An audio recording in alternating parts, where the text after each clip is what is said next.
My people were destroyed because of their lack of knowledge. Sama sa law excuses no one. It's the same thing as the Word of God excuses no one. Kung wala nimo gibasa ang pulong sa Ginoo, nya moabot ang panahon nga nalaglag ka, murason ka sa Ginoo nga, Lord, sorry, wa man ko kabalo. Sala ba na sa Ginoo? No, because the Bible is there.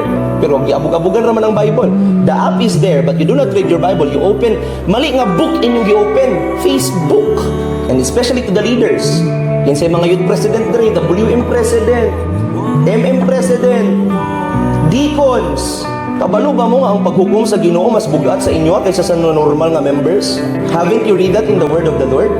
Naging unang pulong sa Ginoo nga God will use greater scales to judge those who are in leadership positions.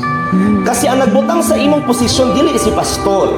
Ang nagbutang sa imong sa posisyon dili ang nagboto. Ang nagbutang sa imong sa posisyon ang Espiritu sa Dios nga maoy nagdihog nimo. Kang kinsa man diay ka manubag kay pastor, kang kinsa ka manubag sa imong membro, kang kinsa ka manubag sa imong constituents, no, manubag ka atubangan sa Ginoo because God entrusted you the responsibility and the duty but you did not carry it out.